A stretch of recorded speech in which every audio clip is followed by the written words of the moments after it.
الحمد لله نحمده ونستعينه ونستغفره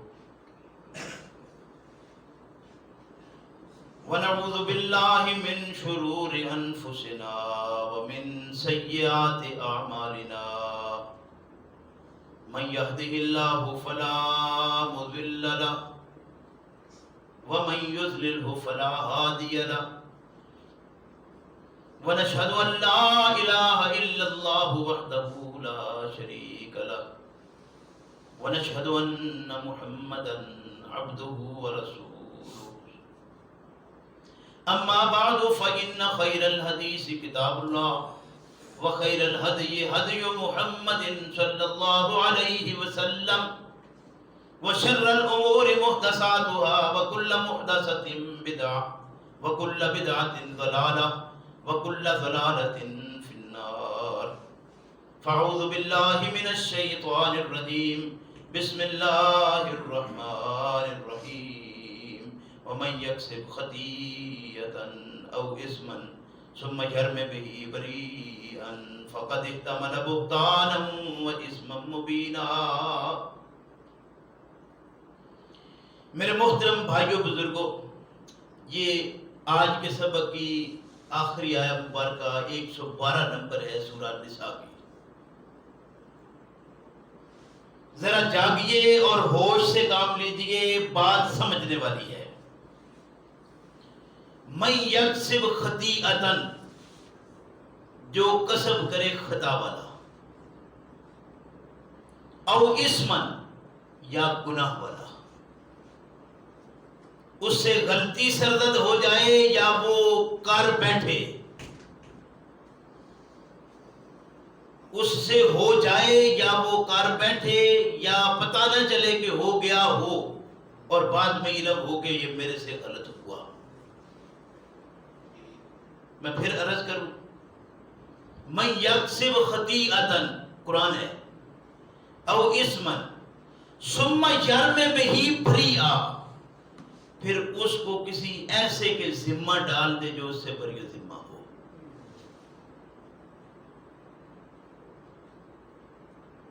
میں کسی کی چیز پکڑوں اور دوسرے کے بیگ میں ڈال دوں، زمانے میں پتہ چلے کہ یہ میں کرنے والا وہ کیسا ہوگا. پھر اوپر سے دوسرے کے ذمہ لگا دوں. ایک تو وہی بشیر والی بات جو روایات میں آتی ہے کہ چوری خود کی اور ڈال دی یہودی کے ذمہ. گویا مسلم کام کرے غیر مسلم کے ساتھ اور اس کے ذمہ لگا دے تو اسلام نے اس کو بھی منع قرار دیا، بلکہ ممنوع نہیں، حرام. تو عام مسلمان یہ کام مسلمان کے ساتھ کرے جائز ہو جائے گا؟ اچھا تو اگر نبی کر دے پھر؟ اللہ سمجھ کی توفیق دے، میں خاموش ہوا. اگر یہی کام نبی کرے، آپ کے ان سٹیجوں سے یہ سارا بیان ہے، آپ کی کتب بھری پڑی ہیں لٹریچر کی، اور یہ بات کوئی نہیں سمجھتا کہ کر کیا رہے ہیں. فرمایا من یکسب خطیئۃ او اسما ثم یرم بہ بریئا، تم میں سے کوئی خطا کر لے یا گناہ کا کام کرے، اس سے ہو جائے یا کر بیٹھے، پھر کرنے کے بعد کسی اس کے ذمہ لگا دے جو اس سے بری ذمہ ہے. یہ سیدنا یوسف علیہ السلام نے کیا کیا تھا؟ رکھا یا رکھوایا خود، اور ذمے کس کے لگایا؟ بنیامین کے. قرآن کیا کہتا ہے؟ قرآن کہتا ہے یہ بات یاد رکھو،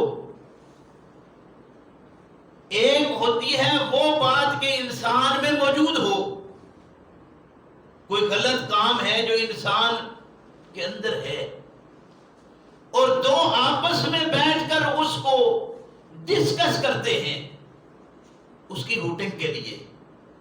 اصلاح کے لیے نہیں. الگ بیٹھ کر ہوٹنگ کرتے ہیں کہ فلاں میں یہ برائی پائی جاتی ہے.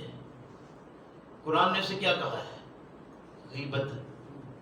اور غیبت کے متعلق فرمایا کہ ایسا ہے جیسے مردہ بھائی کا گوشت کھانا ہے اس میں برائی. جس کی بات ہو رہی ہے اس میں وہ برائی پائی جاتی ہے. دو الگ بیٹھ کر حظ کے لیے، مزہ لینے کے لیے، شغل کے لیے الگ آپس میں بیٹھ کر اس کی ڈسکس کرتے ہیں. غیبت.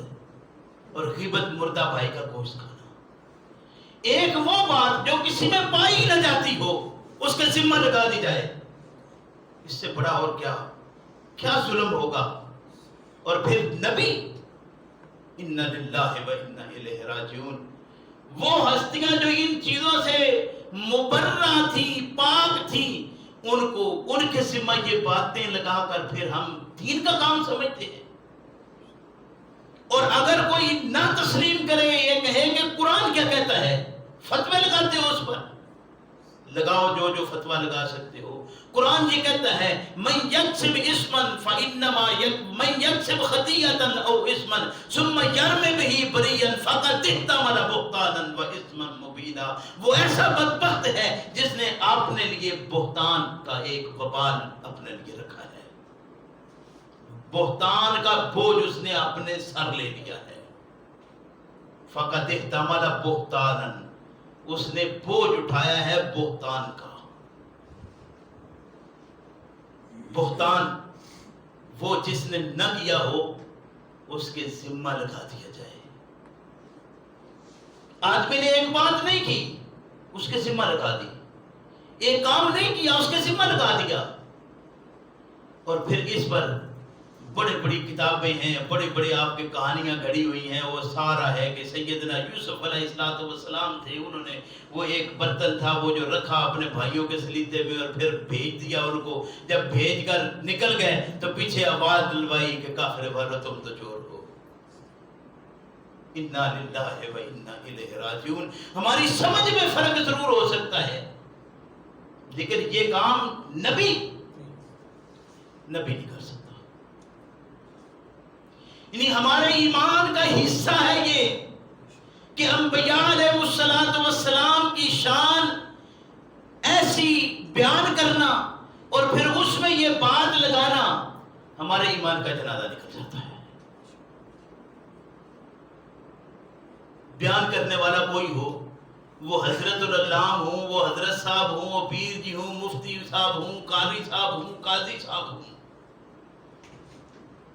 وہ کوئی بڑے سے بڑے شیخ ہوں، مدرسے کے وہ بہت بڑی وہ ہستی ہوں، کوئی بہت بڑے عالم ہوں، گورنمنٹ نے بڑی ان کی پشت پناہی کی ہو، کہنے والا کوئی ہو. اللہ کی کتاب یہی کہتی ہے کہ انبیاء علیہ السلام تو درکنار، کوئی عام آدمی بھی اگر یہ کام کرے کہ وہ کوئی غلطی، کوئی گناہ، کوئی غلط کام خود کر کے دوسرے کے ذمہ لگا دے تو اس نے بہتان کا بوجھ اٹھایا ہے.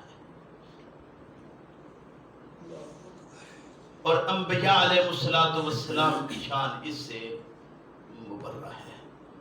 شروع میں آیا تھا، میں نے عرض کیا تھا، دیکھیے لوگوں نے بڑی بڑی باتیں لگائی ہیں اس ذمہ کی، یہ نہیں مانتا جی، یہ نہیں مانتے، یہ نہیں مانتے. ہاں الال اعلان کہتا ہوں کہ یوسف علیہ السلام پر یہ لگا ہوا اتہام نہیں مانتا. اس کے لیے اگر کوئی سزا ہے تو میں حاضر ہوں.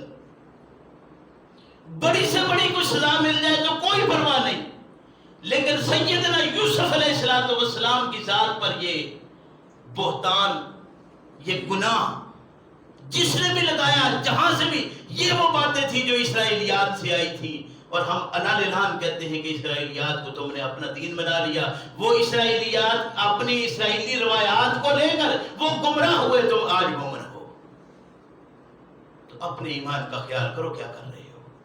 اللہ ارشاد فرماتے ہیں، یہ بات یاد رکھو کہ یہ تہمت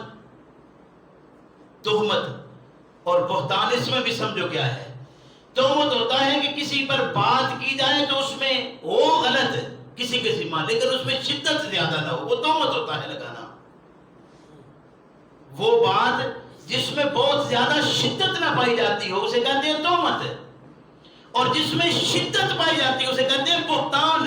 اور قرآن نے کہا کہ جس نے بھی یہ کیا ثم یرمی بہ بریئا، پھر اس کے ذمہ لگا دیا جو اس سے بری ذمہ ہے، فقد احتمل بہتانا، تو اس نے بہتان کا بوجھ اٹھایا، واسما مبینا، اور گناہ ظاہر کیا ہے اس نے۔ ایسا آدمی اگر کوئی کرے تو وہ گناہ ظاہر ہے۔ کیا کمال تھا کہ ایک طرف بھائی ریکویسٹ کرتا ہے کہ بھائی ہم میں سے کسی کو روک لو، ہم میں سے کسی کو روک لو، پیچھے معاملات ایسے ہیں، تو یہ کہتا ہے بھائی کہ نہیں ہمارے ہاں یہ بات نہیں ہے، جو کرتا ہے وہی بھگتتا ہے، اور وہی خود کر کے دوسرے کا ذمہ لگاتا ہے۔ جو ایک بھائی سے اتنی بات قبول نہیں کر سکتا اور کہتا ہے کہ ہمارے ہاں یہ نہیں ہے، وہ اپنا کام کر کے دوسرے کے ذمہ لگا دے، اور وہ اللہ کا نبی۔ انا للہ و انا الیہ راجعون۔ اللہ ہمیں سمجھ کی توفیق عطا فرمائے۔ انبیاء علیہ السلام پر اس طرح کی اتہامات لگائے گئے، اور ان کو اتہامات کو صفائی کرنے کے لیے اللہ رب کریم نے بندے بھیجے، وہ صفائی کرتے رہے، وہ کرتے کرتے چلے گئے، اور انشاءاللہ جب تک ہیں یہ صفائیاں کرتے رہیں گے۔ خدا کے بندو ان باتوں کو سمجھنے کی کوشش کرو۔ انبیاء علیہ السلام کی ذات ان طرح کی باتوں سے محفوظ تھی۔ اللہ ہمیں سمجھ کی توفیق دے اور خود اس طرح کے کاموں سے بچنے کی توفیق عطا فرمائے۔ ربنا لا تزغ قلوبنا بعد إذ هديتنا وهب لنا من لدنك رحمة إنك أنت الوهاب۔